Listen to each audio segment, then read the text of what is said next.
Bonjour, bienvenue sur Bible 365. Nous sommes contents que vous soyez avec nous aujourd'hui, pour écouter la lecture du livre d'Ézéchiel chapitres 42 à 45. Si vous êtes nouveau, s'il vous plaît abonnez-vous à la chaîne, aimez et partagez-la pour encourager quelqu'un d'autre à écouter la Bible cette année. Bonne écoute. Ézéchiel, chapitre 42. Il me fit sortir vers le parvis extérieur du côté du septentrion, et il me conduisit aux chambres qui étaient vis-à-vis de la place vide et vis-à-vis du bâtiment, au septentrion. Sur la face, où se trouvait la porte septentrionale, il y avait une longueur de 100 coudées, et la largeur était de 50 coudées. C'était vis-à-vis des 20 coudées du parvis intérieur, et vis-à-vis du pavé du parvis extérieur, là où se trouvaient les galeries des 3 étages. Devant les chambres, il y avait une allée large de 10 coudées, et une voie d'1 coudée. Leurs portes donnaient au septentrion. Les chambres supérieures étaient plus étroites que les inférieures et que celles du milieu du bâtiment, parce que les galeries leur ôtaient de la place. Il y avait 3 étages, mais il n'y avait point de colonnes, comme les colonnes des parvis. C'est pourquoi, à partir du sol, les chambres du haut étaient plus étroites que celles du bas et du milieu. Le mur extérieur parallèle aux chambres, du côté du parvis extérieur, devant les chambres, avait 50 coudées de longueur, car la longueur des chambres du côté du parvis extérieur était de 50 coudées. Mais sur la face du temple, il y avait 100 coudées. Au bas de ces chambres était l'entrée de l'Orient, quand on y venait du parvis extérieur. Il y avait encore des chambres sur la largeur du mur du parvis du côté de l'Orient, vis-à-vis de la place vide et vis-à-vis du bâtiment. Devant elles, il y avait une allée, comme devant les chambres qui étaient du côté du septentrion. La longueur et la largeur étaient les mêmes, leurs issues, leurs dispositions et leurs portes étaient semblables. Il en était de même pour les portes des chambres du côté du midi.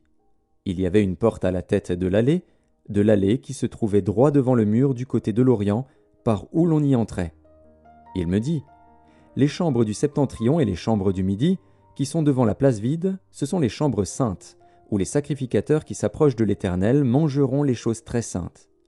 Ils y déposeront les choses très saintes, les offrandes, les victimes présentées dans les sacrifices d'expiation et de culpabilité, car le lieu est saint. Quand les sacrificateurs seront entrés, ils ne sortiront pas du sanctuaire pour aller dans le parvis extérieur, mais ils déposeront là les vêtements avec lesquels ils font le service, car ces vêtements sont saints.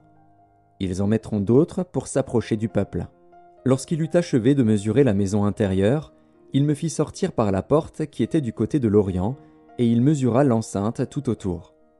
Il mesura le côté de l'Orient avec la canne qui servait de mesure, et il y avait tout autour 500 cannes. Il mesura le côté du septentrion avec la canne qui servait de mesure, et il y avait tout autour 500 cannes. Il mesura le côté du midi avec la canne qui servait de mesure, et il y avait 500 cannes. Il se tourna du côté de l'Occident, et mesura 500 cannes avec la canne qui servait de mesure. Il mesura des 4 côtés le mur formant l'enceinte de la maison. La longueur était de 500 cannes, et la largeur de 500 cannes. Ce mur marquait la séparation entre le saint et le profane. Ézéchiel, chapitre 43. Il me conduisit à la porte qui était du côté de l'Orient. Et voici, la gloire du Dieu d'Israël s'avançait de l'Orient. Sa voix était pareille au bruit des grandes eaux, et la terre resplendissait de sa gloire. Cette vision était semblable à celle que j'avais eue lorsque j'étais venu pour détruire la ville. Et ces visions étaient semblables à celles que j'avais eues près du fleuve du Kébar. Et je tombais sur ma face. La gloire de l'Éternel entra dans la maison par la porte qui était du côté de l'Orient. Alors, l'Esprit m'enleva et me transporta dans le parvis intérieur. Et voici, la gloire de l'Éternel remplissait la maison. J'entendis quelqu'un qui me parlait depuis la maison, et un homme se tenait près de moi. Il me dit, « Fils de l'homme, c'est ici le lieu de mon trône, le lieu où je poserai la plante de mes pieds. J'y habiterai éternellement au milieu des enfants d'Israël. La maison d'Israël et ses rois ne souilleront plus mon saint nom par leur prostitution et par les cadavres de leurs rois sur leur haut lieu. Ils mettaient leur seuil près de mon seuil, leur poteau près de mes poteaux, et il n'y avait qu'un mur entre moi et eux. Ils ont ainsi souillé mon saint nom par les abominations qu'ils ont commises. C'est pourquoi je les ai consumés dans ma colère. Maintenant ils éloigneront de moi leur prostitution et les cadavres de leurs rois, et j'habiterai éternellement au milieu d'eux, Toi, fils de l'homme, montre ce temple à la maison d'Israël, qu'ils en mesurent le plan et qu'ils rougissent de leurs iniquités. S'ils rougissent de toute leur conduite, fais-leur connaître la forme de cette maison, sa disposition, ses issues et ses entrées, tous ses desseins et toutes ses ordonnances, tous ses desseins et toutes ses lois. Mets-en la description sous leurs yeux, afin qu'ils gardent tous ses desseins et toutes ses ordonnances, et qu'ils s'y conforment dans l'exécution. Telle est la loi de la maison. Sur le sommet de la montagne, tout l'espace qu'elle doit occuper est très saint. Voilà donc la loi de la maison. Voici les mesures de l'autel, d'après les coudées dont chacune était d'un palme plus longue que la coudée ordinaire. La base avait une coudée de hauteur et une coudée de largeur, et le rebord qui terminait son contour avait un empan de largeur. C'était le support de l'autel. Depuis la base sur le sol jusqu'à l'encadrement inférieur, il y avait 2 coudées et une coudée de largeur. Et depuis le petit jusqu'au grand encadrement, il y avait 4 coudées et une coudée de largeur. L'autel avait 4 coudées, et 4 cornes s'élevaient de l'autel. L'autel avait 12 coudées de longueur, 12 coudées de largeur, et formait un carré par ses 4 côtés. L'encadrement avait 14 coudées de longueur sur 14 coudées de largeur à ses 4 côtés. Le rebord qui terminait son contour avait une demi-coudée. La base avait une coudée tout autour, et les degrés étaient tournés vers l'Orient. Il me dit, « Fils de l'homme, ainsi parle le Seigneur, l'Éternel. Voici les lois au sujet de l'autel, pour le jour où on le construira, afin d'y offrir les holocaustes et d'y répandre le sang. Tu donneras aux sacrificateurs, aux Lévites, qui sont de la postérité de Tsadok et qui s'approchent de moi pour me servir, dit le Seigneur, l'Éternel, un jeune taureau pour le sacrifice d'expiation. Tu prendras de son sang, et tu en mettras sur les 4 cornes de l'autel, sur les 4 angles de l'encadrement et sur le rebord qui l'entoure. Tu purifieras ainsi l'autel et tu en feras l'expiation. Tu prendras le taureau expiatoire et on le brûlera dans un lieu réservé de la maison, en dehors du sanctuaire. Le second jour, tu offriras en expiation un bouc sans défaut.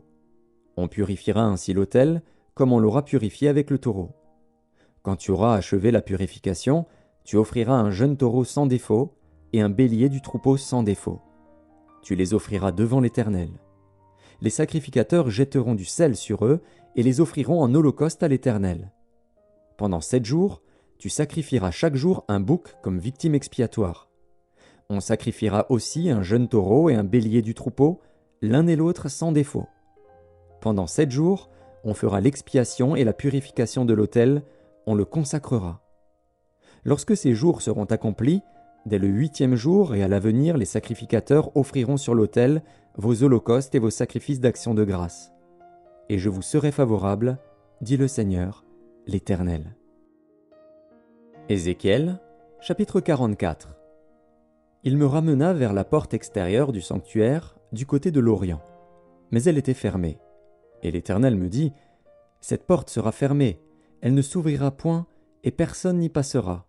Car l'Éternel, le Dieu d'Israël, est entré par là. Elle restera fermée.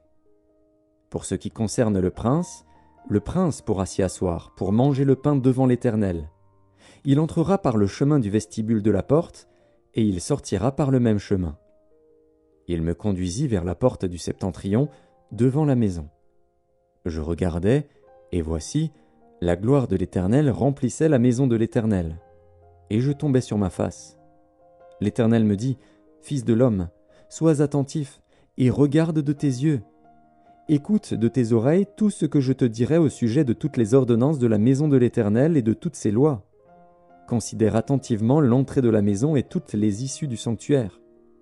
Tu diras aux rebelles, à la maison d'Israël, « Ainsi parle le Seigneur, l'Éternel. Assez de toutes vos abominations, maison d'Israël. Vous avez introduit dans mon sanctuaire des étrangers incirconcis de cœur et incirconcis de chair pour profaner ma maison. Vous avez offert mon pain, la graisse et le sang à toutes vos abominations, vous avez rompu mon alliance. Vous n'avez pas fait le service de mon sanctuaire, mais vous les avez mis à votre place pour faire le service dans mon sanctuaire. Ainsi parle le Seigneur, l'Éternel. Aucun étranger, incirconcis de cœur et incirconcis de chair, n'entrera dans mon sanctuaire, aucun des étrangers qui seront au milieu des enfants d'Israël.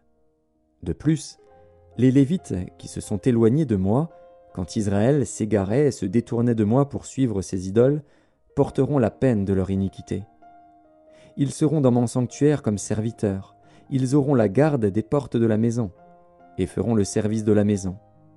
Ils égorgeront pour le peuple les victimes destinées aux holocaustes et aux autres sacrifices, et ils se tiendront devant lui pour être à son service.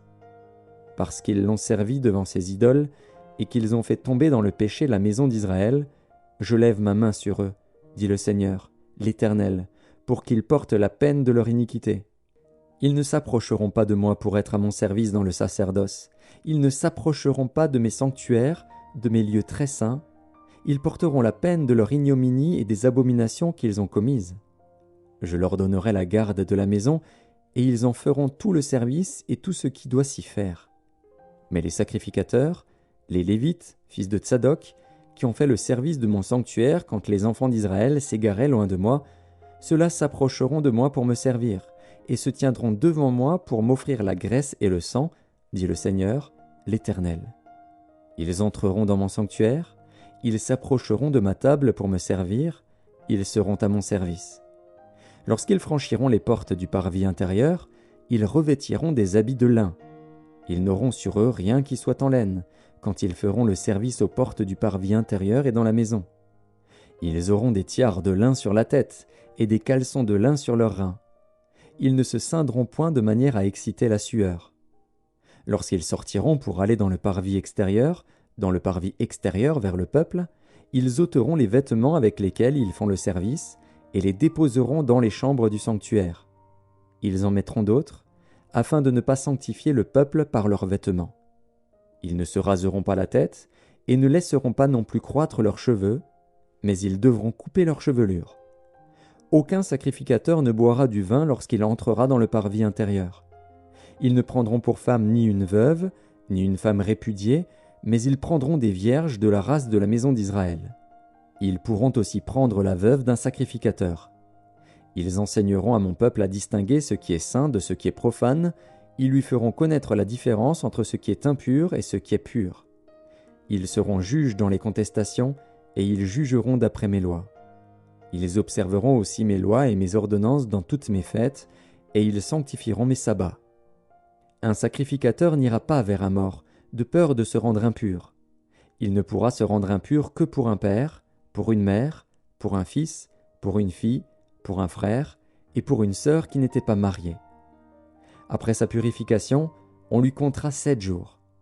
Le jour où il entrera dans le sanctuaire, dans le parvis intérieur, pour faire le service dans le sanctuaire, il offrira son sacrifice d'expiation, dit le Seigneur, l'Éternel. Voici l'héritage qu'ils auront. C'est moi qui serai leur héritage. Vous ne leur donnerez point de possession en Israël, je serai leur possession. Ils se nourriront des offrandes, des sacrifices d'expiation et de culpabilité. Et tout ce qui sera dévoué par interdit en Israël sera pour eux. Les prémices de tous les fruits et toutes les offrandes que vous présenterez par élévation appartiendront au sacrificateur. Vous donnerez au sacrificateur les prémices de votre pâte, afin que la bénédiction repose sur votre maison. Les sacrificateurs ne mangeront d'aucun oiseau et d'aucun animal mort ou déchiré. Ézéchiel, chapitre 45. Lorsque vous partagerez le pays en héritage par le sort, vous prélèverez comme une sainte offrande pour l'Éternel une portion du pays, longue de 25 000 cânes et large de 10 000. Elle sera sainte dans toute son étendue. De cette portion, vous prendrez pour le sanctuaire 500 cânes sur 500 en carré et 50 coudées pour un espace libre tout autour. Sur cette étendue de 25 000 cânes en longueur et 10 000 en largeur, tu mesureras un emplacement pour le sanctuaire, pour le lieu très saint. C'est la portion sainte du pays. Elle appartiendra aux sacrificateurs qui font le service du sanctuaire, qui s'approchent de l'Éternel pour le servir. C'est là que seront leurs maisons, et ce sera un sanctuaire pour le sanctuaire. 25 000 cânes en longueur et 10 000 en largeur formeront la propriété des Lévites, serviteurs de la maison, avec 20 chambres. Comme propriété de la ville, vous destinerez 5 000 cânes en largeur et 25 000 en longueur, parallèlement à la portion sainte prélevée. Ce sera pour toute la maison d'Israël. Pour le prince, vous réserverez un espace aux 2 côtés de la portion sainte et de la propriété de la ville, le long de la portion sainte et le long de la propriété de la ville, du côté de l'Occident vers l'Occident et du côté de l'Orient vers l'Orient, sur une longueur parallèle à l'une des parts, depuis la limite de l'Occident jusqu'à la limite de l'Orient. Ce sera sa terre, sa propriété en Israël. Et mes princes n'opprimeront plus mon peuple, mais ils laisseront le pays à la maison d'Israël, selon ses tribus. Ainsi parle le Seigneur, l'Éternel. Assez, princes d'Israël. Cessez la violence et les rapines, pratiquez la droiture et la justice, délivrez mon peuple de vos exactions, dit le Seigneur, l'Éternel. Ayez des balances justes, un épha juste et un bath juste. L'épha et le bath auront la même mesure. Le bath contiendra la 10e partie d'un homère et l'épha la 10e partie d'un homère. Leur mesure sera réglée d'après le homère. Le cycle sera de 20 guéras. La mine aura chez vous 20 cycles, 25 cycles, 15 cycles. Voici l'offrande que vous prélèverez. La 6e partie d'un épha sur un homère de froment et la 6e partie d'un épha sur un homère d'orge. Ce que vous devrez pour l'huile, pour un bath d'huile, sera la 10e partie d'un bath sur un corps, qui est égal à un homère de 10 baths, car 10 baths font un homère. Une brebis sur un troupeau de 200 dans les gras pâturages d'Israël sera donnée pour l'offrande, l'holocauste et le sacrifice d'action de grâce, afin de servir de victime expiatoire, dit le Seigneur, l'Éternel.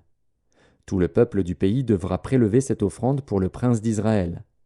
Le prince sera chargé des holocaustes, des offrandes et des libations, aux fêtes, aux nouvelles lunes, aux sabbats, à toutes les solennités de la maison d'Israël.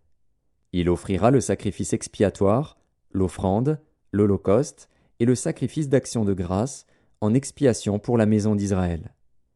Ainsi parle le Seigneur, l'Éternel. Le premier jour du premier mois, tu prendras un jeune taureau sans défaut et tu feras l'expiation du sanctuaire. Le sacrificateur prendra du sang de la victime expiatoire et il en mettra sur les poteaux de la maison, sur les 4 angles de l'encadrement de l'autel et sur les poteaux de la porte du parvis intérieur. Tu feras de même le 7e jour du mois pour ceux qui pêchent involontairement ou par imprudence. Vous purifierez ainsi la maison. Le 14e jour du premier mois, vous aurez la Pâque. La fête durera 7 jours. On mangera des pains sans levain. Le prince offrira ce jour-là, pour lui et pour tout le peuple du pays, un taureau en sacrifice d'expiation. Pendant les 7 jours de la fête, il offrira en holocauste à l'Éternel 7 taureaux et 7 béliers sans défaut, chacun des 7 jours, et un bouc en sacrifice d'expiation chaque jour. Il y joindra l'offrande d'un épha pour chaque taureau et d'un épha pour chaque bélier, avec un hin d'huile par épha. Le 15e jour du 7e mois, à la fête, il offrira pendant 7 jours les mêmes sacrifices d'expiation, les mêmes holocaustes et la même offrande avec l'huile.